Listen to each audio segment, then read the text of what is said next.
Great HUAYNA CÁPAC, in the Bay of San Mateo they have sighted strangers in floating houses.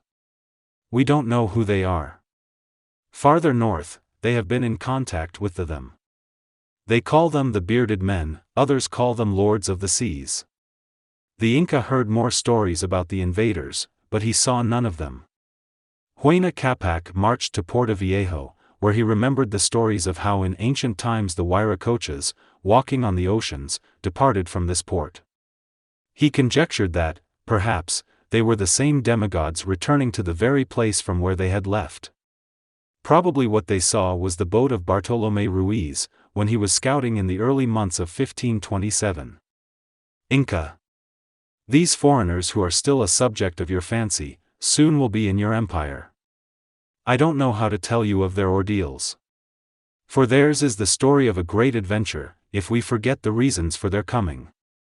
However, I could only imagine how different our history would have been had you encountered them when you were in command of a standing army. Man of the future, why make any assumptions? In the end nothing would have changed, it would only have delayed the miserable outcome of our descendants. From Puerto Viejo, he marched south where some merchants from the island of Puna requested that the Inka visit them. In their island, he heard more stories about the floating houses that had come and gone. He returned to terra firma, where he listened to more disheartening news. Sepa Inka. There is a great pestilence in the empire. We have no way of eradicating this unknown ailment. What to do? Bring me the sorcerers. I want to hear their predictions. A toothless, white-haired old man, barely walking with the help of his cane, was brought to him. In a haunting voice, he began to tell him, "Oh, Inka. You are seeing the last of your empire. There are not going to be any more lords after you. The strangers have scepters of thunder that spit fire. You won't be able to do much against them, but only hope for their mercy if they have any. For their forces are invisible and invincible, like the pestilence that is killing your subjects. You must resign to the will of their idol.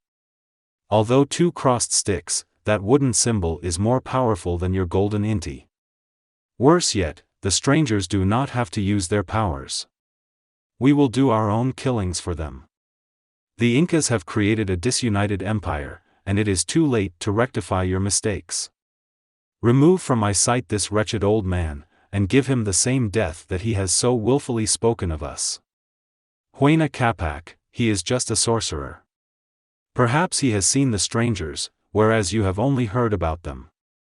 What is worse, you attribute their arrival to the return of the Huayracochas. Inka. It is true, they have been coming and going for some time. You ought to go to Tums, and find out more about them. Who knows? In the confusion of our historical accounts, you might still meet them. No, Contersoul, I am not going there to fight ghosts. I need to get back to Quito. Mihi. We must return to the high Cordilleras, where the pestilence is not going to affect us. We should have never come to these hot lands, we are highlanders. There are too many strange things happening in these coastal areas. I think this place is the abode of the Huayracochas. Perhaps, they don't want us here.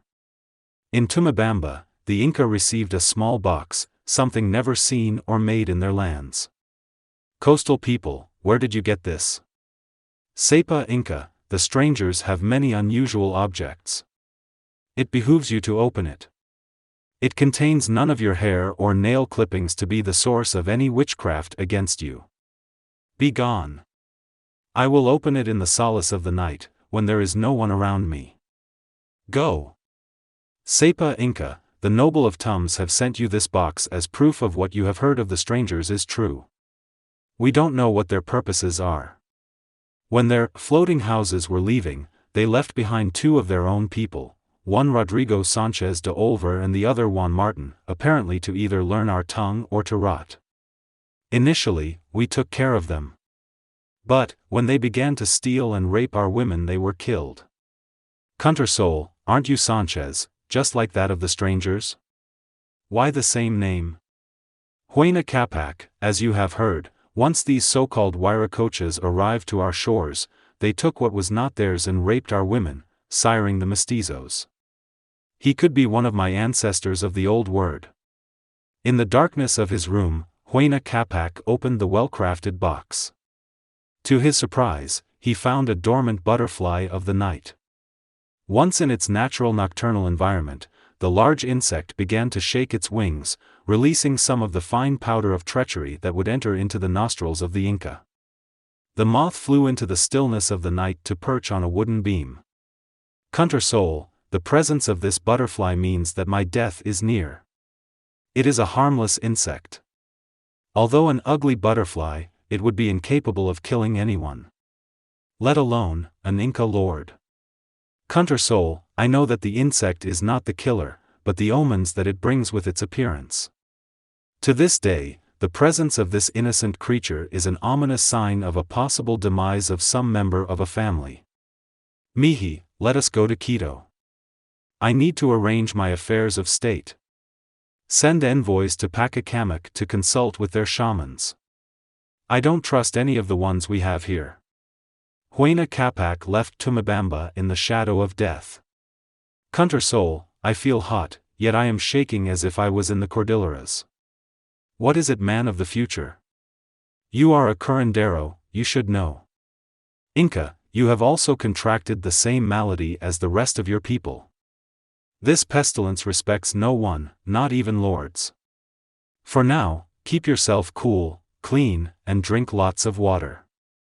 There is nothing else that you or I can do. Even in our present, all we are able to do is to prevent it. The ways of the plagues are mysterious, we can only wait to see what happens when one is infected. Pray to Inti that soon you will be in Quito to arrange your affairs of succession. Days later, HUAYNA CÁPAC's condition worsened. He developed horrible pustules that covered the whole of his body. He looked at himself in a golden mirror. He was astonished at the sight of his face, which was also full of the same purulent lesions as in the rest of his putrefying body. Mihi, the messengers that you sent to Pachacamac have not returned yet? Their shaman and their healers should know what to do about this malady that is also affecting me. Take me to a dark and cool place, my body is boiling. My eyes can't stand the light. I don't want anyone to see me in this state. Sepa Inka. The shamans and healers from the sanctuary are here. They say that you must expose your body to the sun, so that Inti can dry all the pustules and purify your soul. In the throes of death, the Inka was taken out of the cool enclosure into the bright daylight of a hot midday. In the heat of the sun, he became weaker and he began to dehydrate. As his prospects for life were hopeless, the nobles asked him to name his successor. Chalco Yupank, where is Mihi?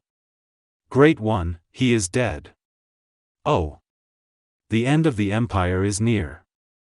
Offer sacrifices to see if Inti saves our Tawantinsuyo. Son of the sun, tell us who will succeed you.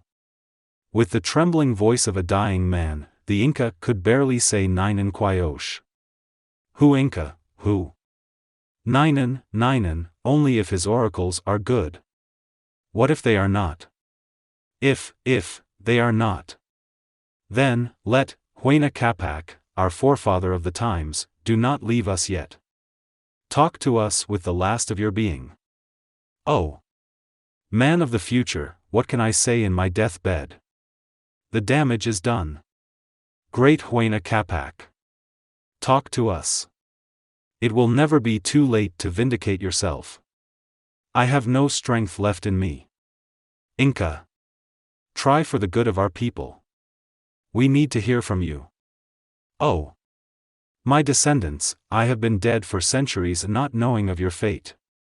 Now that I have heard of your predicament, take conscience of what we have contemplated in this encounter, do not scorn your Inka heritage, as the rest of the world does with the Indians.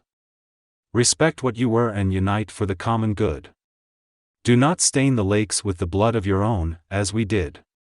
When that day comes, the dust of our bones will cease being in turmoil, and the soul of the Incas will rise again to be Indians no more.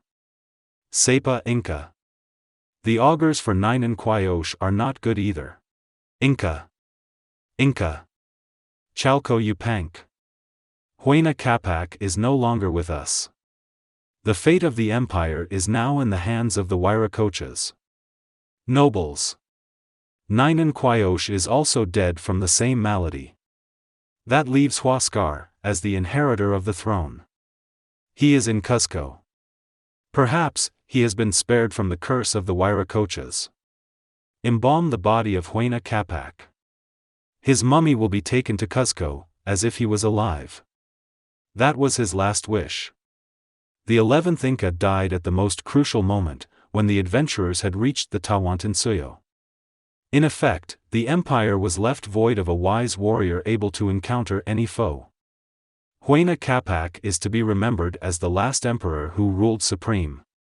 Francisco Pizarro would return to Spain with the news that indeed, he had found a great civilization worthy of being conquered by the crown.